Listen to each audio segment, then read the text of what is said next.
If there are multiple attempts, do we grade one and discard the others? The assignment attempts, right? Excuse me. No, please don't skip this question. This is the question the developer is asking about. The name of the monitoring professor, okay, just a moment, I will check here. The part about the monitoring center for the assessment quickly. The grading center, when you have, for example, 3 attempts in the grading center, this is just the grading center quickly. The grading center, I brought the reports. The grading center, in the grading center here, what does the doctor say?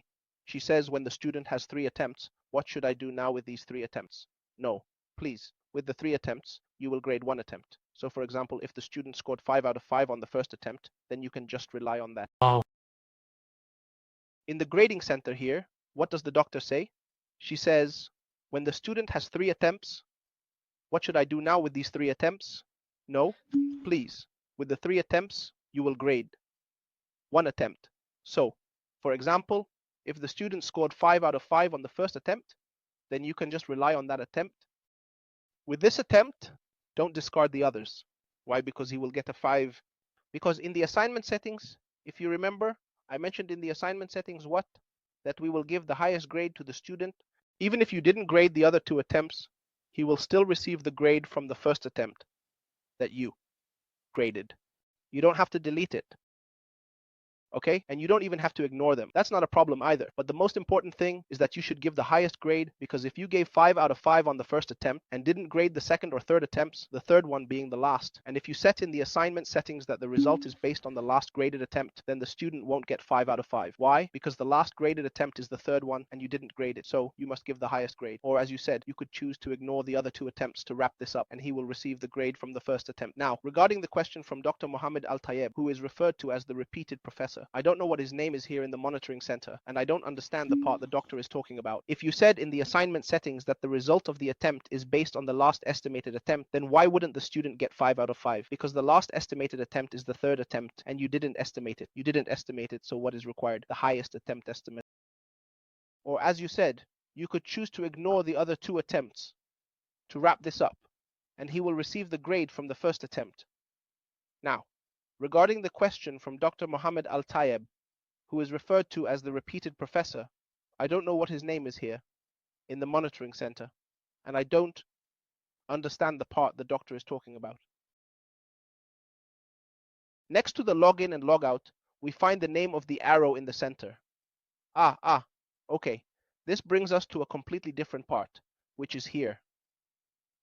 Yes, the monitoring center page. So let's click on the monitoring center. The tracking center is unique and different.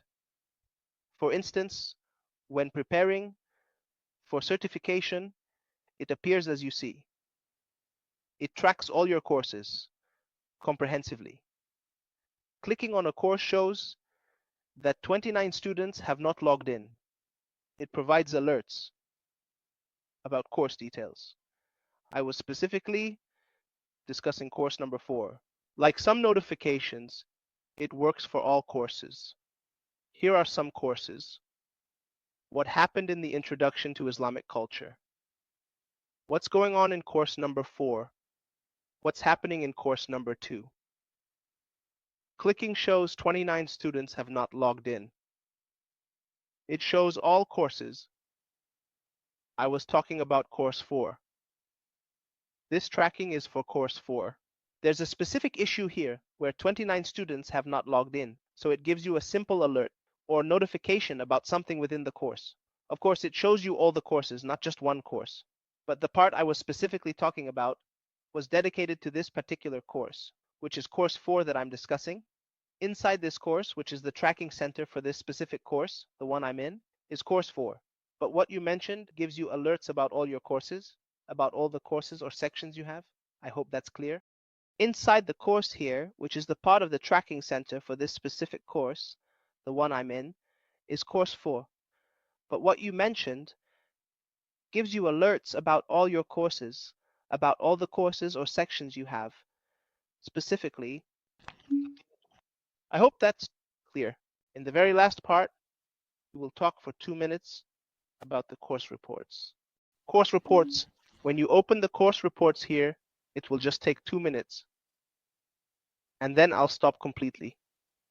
The reports here, in short, are very brief, and they are: I mentioned there was a question when asked about performance and I set goals. It's still not working. Why? Because when creating the report, I must set goals while creating the report. Based on that, if I had set my goals, I could extract performance. It provides other useful reports. Each report has a name and description. To know what a report does, read its description. I have a report called All User Activities in Content Areas. I see student activity in content areas. They are the course content. To see student activity, how to generate the report, click the arrow icon to find Run.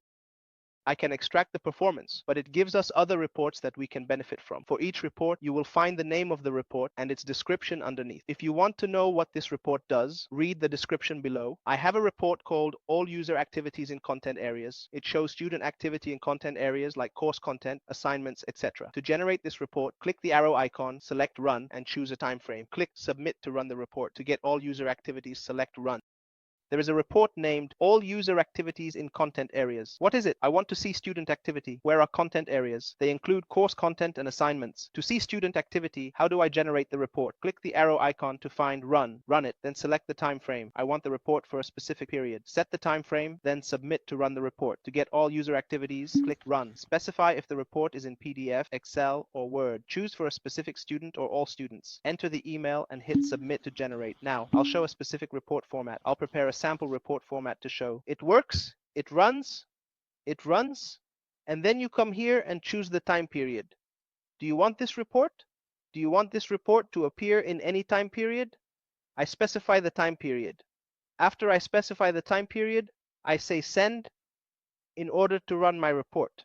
In order to run the report, that is, if I want to bring, for example, all the users' activities, I say run, and that's it. Then I specify whether my report will be in PDF, Excel, or Word format. I choose the time frame and whether I want the report for a specific student or for all students. I enter the email and hit Submit to generate the report. Now, I will show you a specific format of the report. Let me also prepare a sample report format for you to see how it will look. How will the report be presented in this way? For example, I wanted to see a look at the student's activity on 4/6 year 21. I want to see the student's activity. Now, when I did his report, he brought me exactly one activity and said to me, by God, this student entered the test called the questions of the third activity. He entered, for example, once, on such and such a day, on such and such a date. He entered the content folder and gave me what he gave me. He entered this folder twice, at such and such a time. Also, the time is sitting on it, 1/100th of an hour. See how many minutes you have now worked. This is regarding the detail of the report detail. I can make report about a student that shows that no activity was recorded. For example, I made a report about this student on a specific day, and it turned out that this student did not have any activity in the course. So this is the part related to the report. The mechanism for setting goals for the report. I can't really say that I know, because honestly, I don't know what the specific mechanism is for setting goals to fulfill them. So, with that, we conclude our meeting. And I just want to say before we wrap up, for the Maghrib prayer, let's finish our meeting quickly.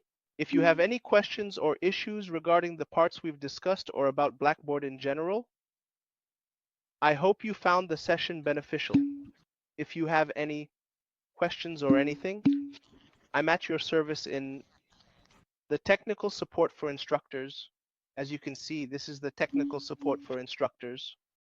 I want to thank all of you. I especially thank Ms. Munira Al-Shadouk, the training coordinator. Hopefully, the recording will be sent to you today in the group, and the recording from yesterday's session will also be sent to the same group, hopefully. So both recordings and the certificates will be sent to you next week, hopefully. Peace be upon you and God's mercy and blessings. God willing, the recording will be sent to you today in the group, and the recording from yesterday's session will also be sent to the same group, God willing. So, both recordings. And also the certificates will be sent to you next week, God willing. Peace be upon you, and God's mercy and blessings.